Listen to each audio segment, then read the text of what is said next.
하나님 말씀 열왕기상 4장 8절로 17절 교독하도록 하겠습니다. 하루는 엘리사가 수넴에 이르렀더니 거기에 한 귀한 여인이 그를 강권하여 음식을 먹게 하였으므로 엘리사가 그곳을 지날 때마다 음식을 먹으러 그리로 들어갔더라. 여인이 그의 남편에게 이르되 항상 우리를 지나가는 이 사람은 하나님의 거룩한 사람인 줄을 내가 아노니 청하건대 우리가 그를 위하여 작은 방을 담 위에 만들고 침상과 책상과 의자와 촛대를 두사이다. 그가 우리에게 이르면 거기에 머물리이다 하였더라. 하루는 엘리사가 거기에 이르러 그 방에 들어가 누웠더니 자기 사환 게하시에게 이르되 이 수넴 여인을 불러오라 하니 그 곧 여인을 부르매 여인이 그 앞에 선지라. 엘리사가 자기 사원에게 불러 이르되 너는 그에게 이르라. 네가 이같이 우리를 위하여 세심한 배려를 하는도다. 내가 너를 위하여 무엇을 하랴? 왕에게나 사령관에게 무슨 구할 것이 있느냐 하니 여인이 이르되 나는 내 백성 중에 거주하나이다 하니라. 엘리사가 이르되 그러면 그를 위하여 무엇을 하여야 할까 하니 게하시가 대답하되 참으로 이 여인은 아들이었고 그 남편은 늙었나이다 하니 이르되 다시 부르라 하여 부르매 여인이 문에 서니라. 엘리사가 이르되 한 해가 지나 이때쯤에 네가 아들을 안으리라 하니 여인이 이르되 아니로소이다. 내 주 하나님의 사람이여 당신의 계집종을 속이지 마옵소서 하니라. 여인이 과연 잉태하여 한 해가 지나 이때쯤에 엘리사가 여인에게 말한 대로 아들을 낳았더라. 아멘. 상대방이 중요한 사람임을 느끼게 해준다라는 제목으로 함께 은혜를 나누겠습니다. 11월 우리가 훈련하는 품성은 환대입니다. 하나님께서 보내주신 사람들과 기쁘게 나누는 것입니다. 우리가 환대의 품성 훈련을 위해서는 지금 내가 만나는 사람, 이 사람은 하나님께서 내게 보내주신 사람이다 라는 생각을 해야 되고 그들과 함께 기쁘게 나누는 것을 하나님께서 기뻐하신다 라는 생각을 가지고 섬기는 것이 이 환대의 훈련이다라고 말씀드릴 수 있습니다. 첫 번째 실천사항은 방문객을 환영한다. 그리고 내일까지는 상대방이 중요한 사람임을 느끼게 해준다 입니다. 여러 사람을 만나지만 어떤 사람은 그냥 편안하게 대하는 사람, 어떤 사람은 귀하게 대하는 사람, 또 어떨 때는 귀찮아하는 것도 상대방이 느낄 수도 있겠죠. 그래서 내게 보내신 사람, 그런데 특별히 하나님께서 내게 보내셨으니 그 마음을 가지고 하나님께서 내게 보내신 사람답게 귀하게 대접하는 그런 훈련이 우리 가운데 있어야 될 것입니다. 하나님이 기뻐하시기 때문에 하나님 기뻐하신다면 그만큼 은혜와 축복도 크지 않겠습니까? 엘리사 하나님 앞에 굉장히 귀하게 쓰임받았던 사람이었습니다.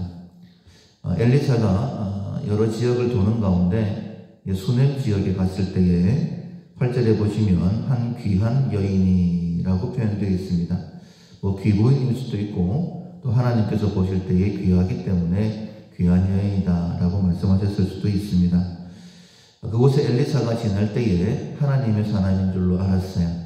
그래서 그를 초청하여서 식사 대접을 했습니다. 근데 아무래도 정성껏 했던 것 같아요. 그래서 또 이제 지나갈 때마다 그냥 지나가지 마시고 여기 수넴 지역에 이르면 꼭 우리 집에 들리십시오 라고 그렇게 얘기를 했겠죠.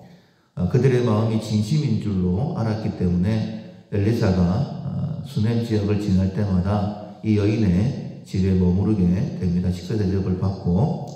그런데 이제 이 여인이 남편과 의논하는 거예요. 하나님의 귀한 사람인데 방을 하나 준비해서 이것저것 짓기를 준비하고 이곳을 지날 때에 여기에 머무르도록 했으면 좋겠다라고 의논을 하고 그렇게 거처를 준비하죠.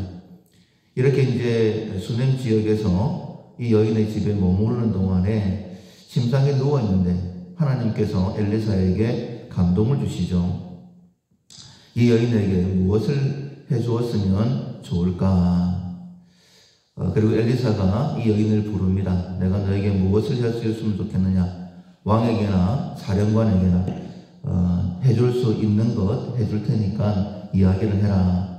근데 이 여인이 이렇게 얘기하죠. 13절 하반절에 보면 나는 내 백성 중에 거주하나이다. 필요한 것 없이 그냥 다 만족합니다. 라고 대답을 합니다. 무엇인가를 해주고 싶은데 이런 마음이 들어서 게하시와 이제 의논하는 중에 이 집에 아이가 없다라는 것을 알게 되죠.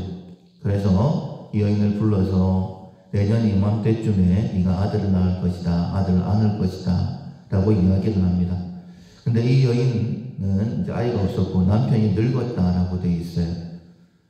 전혀 기대할 수 없는 그런 상황이었는데 이 여인은 믿지 않았습니다. 그러나 다시 한 번 더 엘리사가 이 여인에게 네게 아들이 있을 것이다. 엘리사를 귀하게 대접했던 이 여인에 대하여 먼저 말씀하고 있죠. 하나님께서는 이런 사람에 대하여 하나님의 은혜를 베풀어 주시는 거예요. 평생에 이제는 불가능할 것이다 라고 생각했던 것에 대해서 하나님께서 은혜를 베풀어 주셔서 이 여인에게 아들을 낳게 하셨던 것을 보게 됩니다. 근데 거기서 끝나지 않고 또 하나님의 사람을 귀하게 대접했던 이 여인을 엘리사 또한 귀하게 대접하는 내용이 뒤이어 나오고 있습니다. 아이가 조금 자랐을 때에 바로는 머리가 아프다고 내 머리야 라고 할 때에 이제 급하게 이제 엄마에게 보내고 엄마 무릎에 앉아 있다가 누워 있다가 이제 낮에 죽게 되어집니다.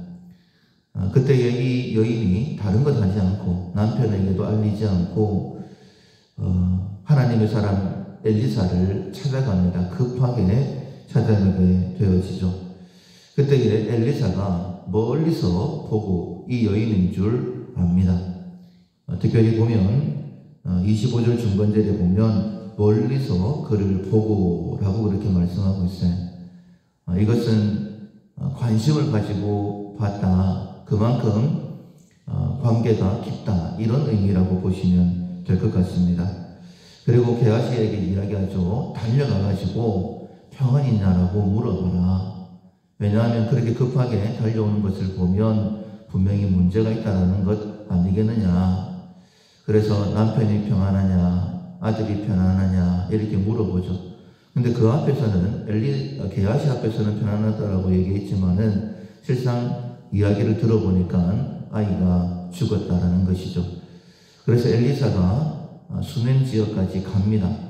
가서 아이의 방에 아이를 엘리사가 있던 방이 이제 뉘어놨었거든요. 그래서 방에 들어가서 하나님 앞에 기도하고 난 다음에는 아이 눈에 엘리사의 눈을, 아이 입에 엘리사의 입을, 아이 손에 엘리사의 손을 얹어 놓으니까 몸이 점점 따뜻해집니다.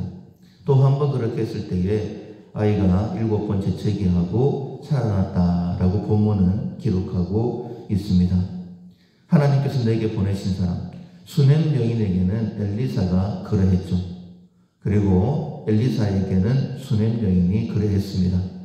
둘 다 보면 서로를 굉장히 귀하게 대접했던 것을 봅니다.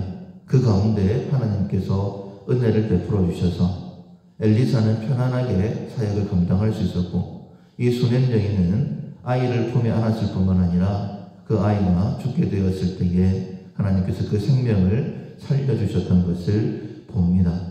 환대하는 것 하나님께서 굉장히 기뻐하시죠. 앞서 말씀을 드린 것처럼 우리가 신앙의 길을 걷는 것은 쉬운 길이 아닙니다. 주님이 함께 하시지만 이 땅에서는 고난도 받아야 돼요. 자기를 부인하고 자기 십자가를 지고 가는 힘든 길입니다. 하나님께서 우리를 위로하실 거예요. 그런데 또한 함께 신앙생활하는 우리가 서로에게 이렇게 위로가 되고 격려가 되기를 원하시는 것입니다. 환대의 훈련을 통하여서 하나님의 은혜를, 하나님의 축복을, 또 회복케 하심을 더 풍성하게 경험하는 우리 모두가 될 수 있기를 주님의 이름으로 축원합니다. 아멘. 찬송가 431장, 찬송가 431장, 주 안에 기쁨이 있네.